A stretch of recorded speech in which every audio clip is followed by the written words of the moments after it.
Bonjour et bienvenue. Aujourd'hui, on va parler d'une condition qui peut donner l'impression que notre moteur interne est complètement bloqué en surrégime. Je parle bien sûr de l'hyperthyroïdie.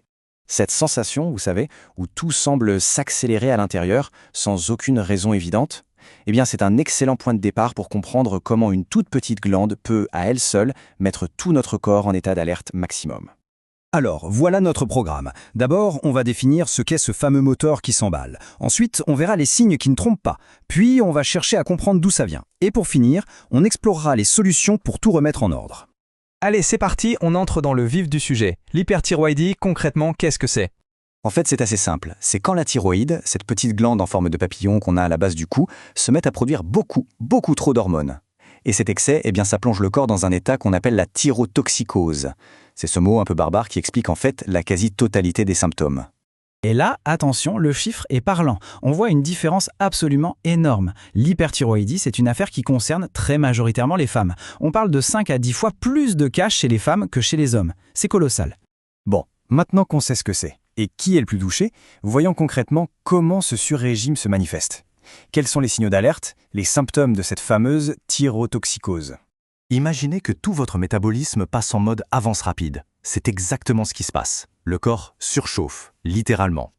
Ça se traduit par une transpiration abondante, une sensation de chaleur constante.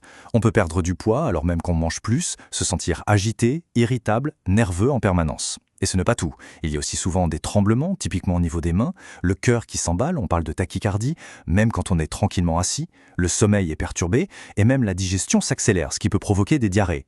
Alors là, attention, petite subtilité qui va à l'encontre de tout ce qu'on vient de dire sur la perte de poids. C'est un peu le paradoxe, dans un quart des cas, et c'est souvent vrai chez les jeunes femmes, on peut observer une prise de poids. Oui, ça arrive si l'appétit est tellement augmenté que les calories ingérées dépassent la dépense énergétique, qui est pourtant énorme. C'est un détail clinique super important à connaître. Et il faut bien comprendre que ce n'est pas juste une question d'inconfort. Les conséquences peuvent être vraiment sérieuses.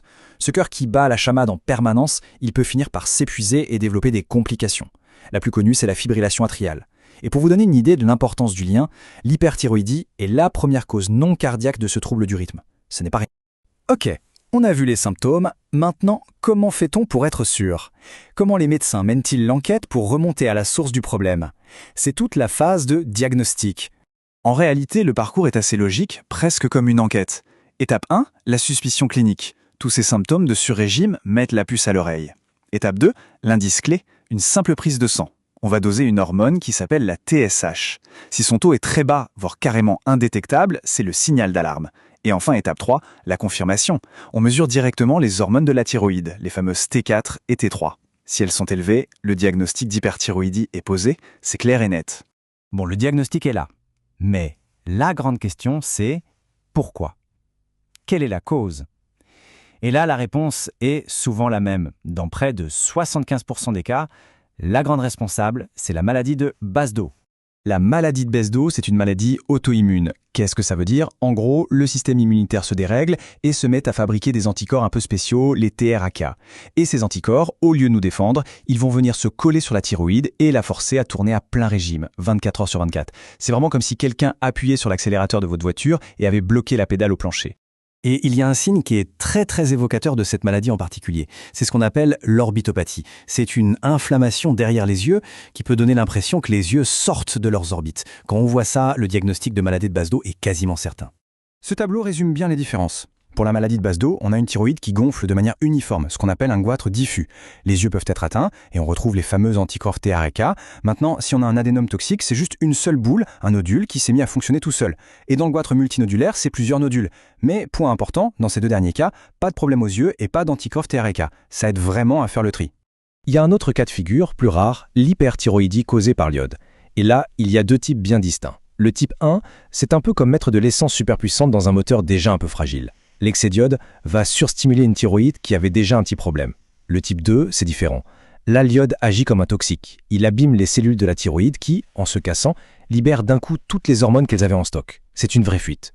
Et pourquoi c'est important de faire la différence? Parce que les traitements sont radicalement opposés. Allez, on arrive à la dernière partie et sans doute la plus importante. Comment on fait pour rétablir l'équilibre? Quelles sont les solutions, les traitements? La toute première chose à faire, c'est de refroidir la machine. C'est une étape d'urgence pour calmer le jeu. On ne traite pas encore la cause, mais on soulage les symptômes qui sont souvent très difficiles à vivre. Pour ça, on utilise des bêta-bloquants. C'est hyper efficace pour ralentir le cœur et stopper les tremblements, parfois en quelques heures. On peut aussi ajouter des calmants et surtout beaucoup de repos pour soulager l'organisme de ce stress intense. Voilà, une fois que le plus gros de la tempête est passé et que les symptômes sont maîtrisés, on peut passer à l'étape 2, s'attaquer au cœur du problème. Réparer la pièce défectueuse si vous voulez. C'est ce qu'on appelle le traitement étiologique. Quand la cause est la maladie de Besdo, il y a globalement 3 grandes options sur la table. Première option, les médicaments, qu'on appelle les antithyroïdiens de synthèse. C'est un traitement assez long, de 12 à 18 mois, qui va mettre la thyroïde au repos en bloquant la fabrication des hormones. Deuxième option, l'iode radioactif. Là, c'est radical. C'est une gélule à avaler une seule fois qui va aller détruire spécifiquement les cellules de la thyroïde qui travaillent trop. Et la troisième option, la plus radicale, la chirurgie. On enlève carrément toute la thyroïde. Et ce qui est absolument crucial de comprendre, c'est qu'il n'y a pas une solution miracle meilleure que les autres. Le choix du traitement, c'est vraiment du sur-mesure. Ça va dépendre de la cause précise, de la gravité, de l'âge de la personne, de son mode de vie, de ses autres soucis de santé. Bref, la décision est prise au cas par cas, en discussion avec le médecin. Finalement, cette histoire d'hyperthyroïdie nous montre bien une chose. La thyroïde, c'est un véritable chef d'orchestre dans notre corps. Et quand ce chef d'orchestre se dérègle, toute la symphonie devient cacophonique. Ça nous rappelle à quel point notre organisme est un réseau incroyablement complexe, délicat et interconnecté. Et ça pose une question fascinante. Qu'est-ce que ces dérèglements nous apprend sur la fragilité et la merveilleuse complexité de notre propre équilibre intérieur ?